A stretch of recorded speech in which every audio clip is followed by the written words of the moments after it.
One day, Percy arrived at the quarry to collect stones for his freight cars. Snow and frost laid everywhere. There was not a sound to be heard. Percy ventured further. He found Mavis, the new diesel engine, resting in a shelter of some rocks. "Cheer up, Mavis," said Percy. Mavis was still remembering the trouble she had with freight cars. "Manager says I don't listen to his advice. He said that only steam engines can manage. Toby is a fusspot."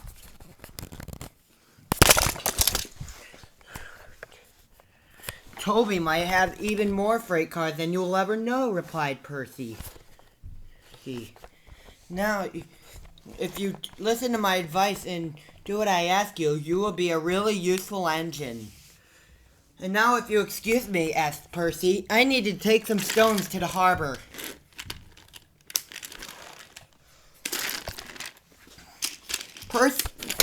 Mavis liked Percy, but he still would not listen to his advice. "Why shouldn't I go on Toby's line?"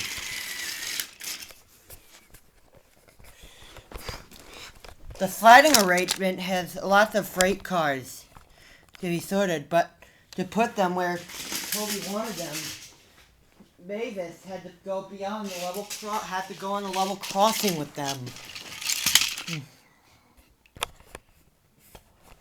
She started making a plan.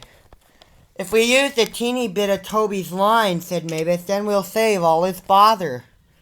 Her driver had different plans, and he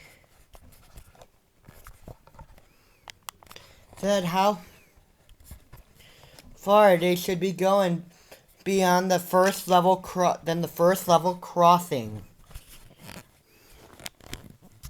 Then, a few days later, the weather changed.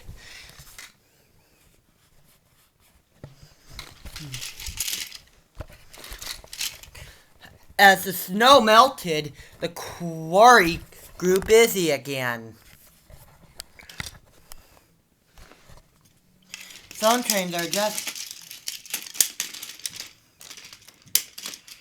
used in different occasions, but to put the freight cars to where Toby wanted them, Mavis had to go beyond the crossing with them.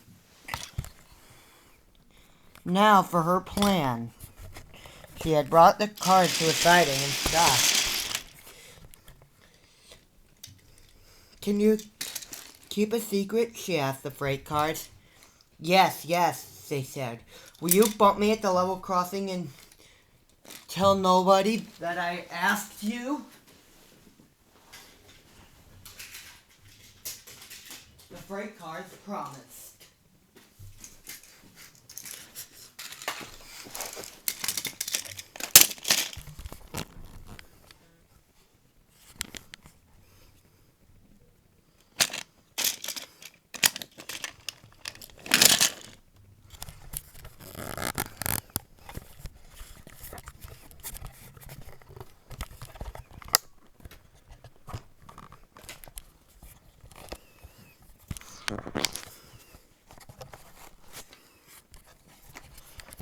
But when Mavis was away,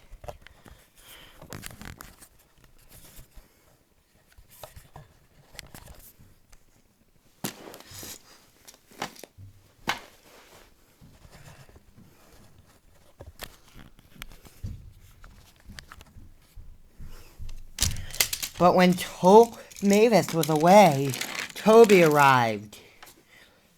He decided to shunt the freight cars himself. The freight cars had decided to bump him anyway.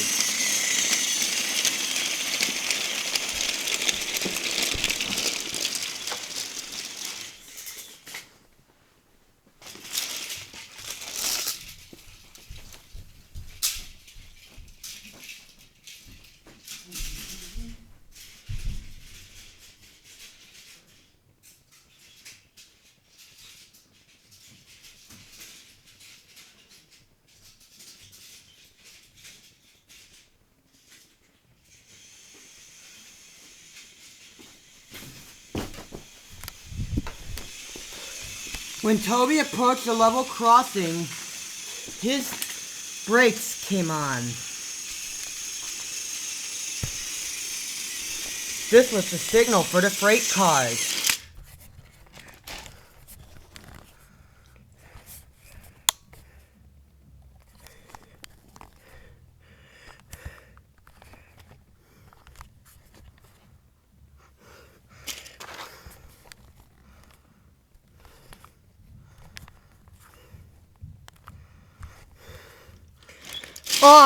On, yelled the cars.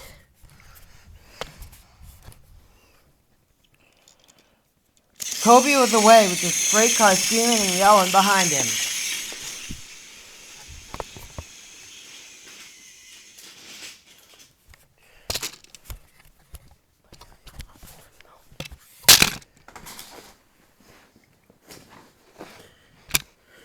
No one realized that the melted snow had turned the stream ahead into a torrent, and the bridge above it was about to collapse.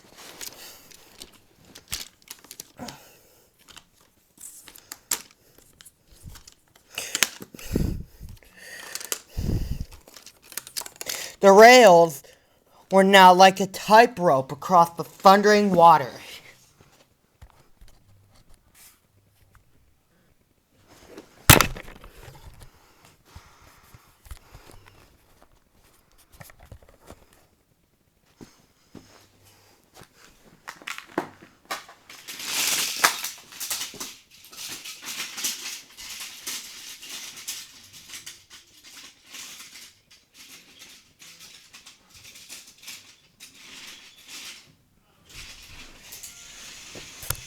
Stop! Stop! Cried Toby. His engineer fought for control. They came near and near to the bridge. It was all or nothing now. The driver braked hard.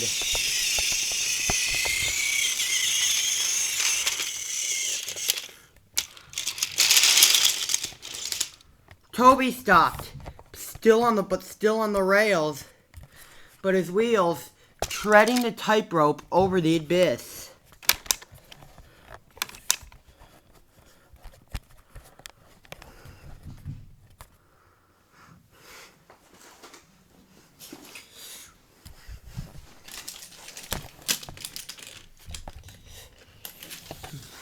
Mavis was horrified, and she came quickly to the rescue.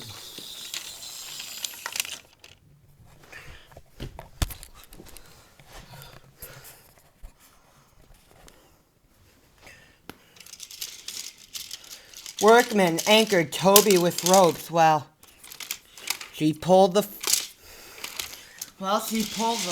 cars away. Then she helped Toby to safety.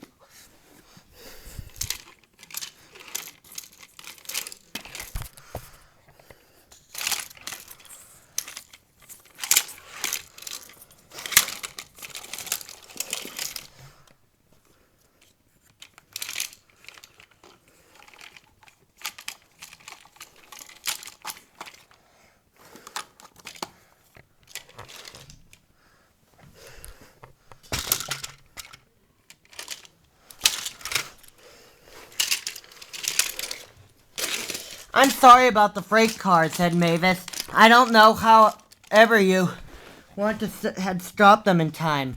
Oh well, said Toby. My driver taught me how circus people had walked tightropes. I just couldn't remember it. Remember that at all. Later that day, Sir Topham Hatt arrived. A really smart piece of work, I see, Mavis, he said. I had something to tell you. And sir, I didn't know how managed Toby had managed to stop my time, didn't? Who did? Who what? Can I come down the line sometime, sir? I'm sure Toby will tell me what to do. Certainly, replied Sir Toby, if you manage yourself. And now Mavis and Sir Toby did, and everyone knew how bad Mavis did, and how happy she was, and how useful she indeed.